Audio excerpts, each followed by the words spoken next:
Yes guys, welcome back to the channel. Another week and another Premier League set of predictions. My first week went okay.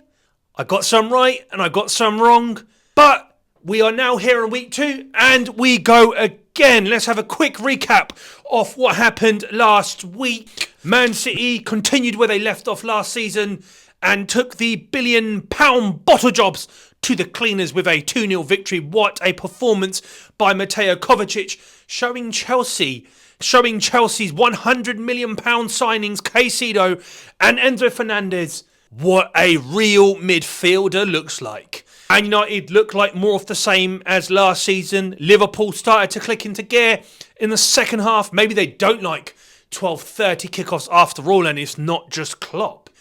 Brereton Diaz will surely be expecting a BAFTA sometime soon after that horrendous piece of acting to get Fabian Schär sent off.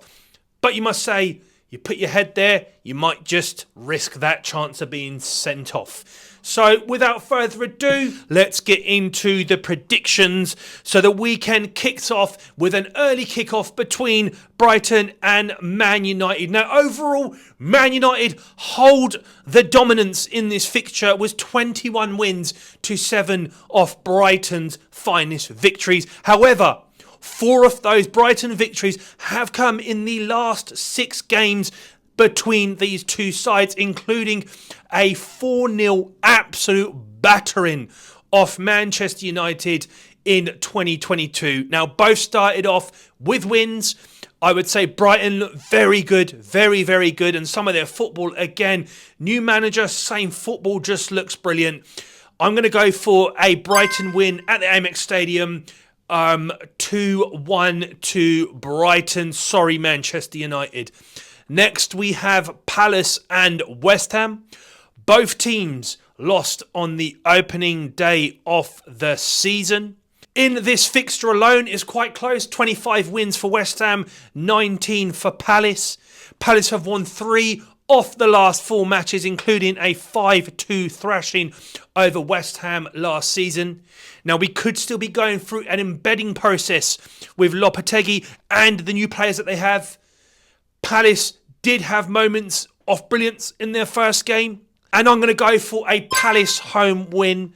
Maybe 2-1, maybe 3-1. But I think Palace will get the job done this week. Next, we have Fulham versus Leicester. Now, head-to-head in this fixture, 29 wins for Leicester, 42 wins for Fulham. So a big distance, a big gap created by Fulham. In the last 7 matches, 3 wins each and a draw. So we're both looking equal.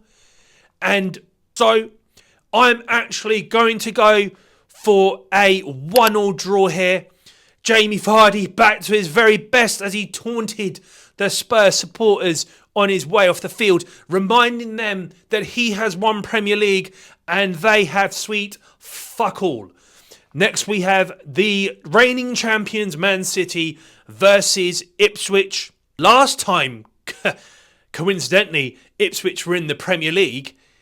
They won both their matches against Manchester City, which was all the way back in 2000, I believe. In this very fixture alone, 23 wins for Man City, 28 wins for Ipswich. Of course, Ipswich have been at the Premier League for well over 20 years. This will be a Man City win. I'm going to go for a 3-0 comfortable Man City win. Or I'm going to go anywhere between 3 and 5-0. And if I was a betting man, I might put Haaland on for a hat-trick. There's something tells me Ipswich are going to try and play against City, and City are going to tear them a new behind. Spurs versus Everton is the next match. Everton have not beaten Spurs since the FA Cup fixture in 2021. Overall, we have 57 wins for Everton and 71 wins for Spurs, so there is quite a gap. Spurs wasted a lot of chances against Leicester and then let Leicester back in the game. As for Everton, I didn't see them losing 3-0 at home in the first game to Brighton, if I'm totally honest, because their defence last season was so assured and so good. But they took an absolute battering, and I'm going for a Spurs victory here, 3-0. 3-0 to Spurs, and I think Solanke will get on the score sheet. Next, we have Villa versus Arsenal. Head-to-head in this game sees 71 wins for Villa, 87 wins for Arsenal. Quite a gap there. But interestingly, last season, Villa done the double over Arsenal, which could have most likely and almost certainly costed them the title. Will Villa repeat that feat this weekend? I'm not so sure about it. I'm going to go for a 1-0 win to the Gunners and a goal from Kai Havertz. We shall see. Next we have Bournemouth versus Newcastle. 7 wins to Newcastle, 6 wins to Bournemouth in this particular fixture. The last 3 matches have produced 3 draws and a win for Bournemouth. Bournemouth are playing at home. I'm going to go for a 1-0 victory for Bournemouth. Next, we have Wolves versus Chelsea. In this particular fixture, it's very tight. It's neck and neck. 44 wins for Chelsea, 43 wins for Wolves. Wolves done the double over Chelsea last year. Could they kick off their season with a victory over Chelsea in the second match of the season this weekend? I'm going to say yes. I think this is going to be 2-1 to Wolves. Chelsea, just a team in disarray.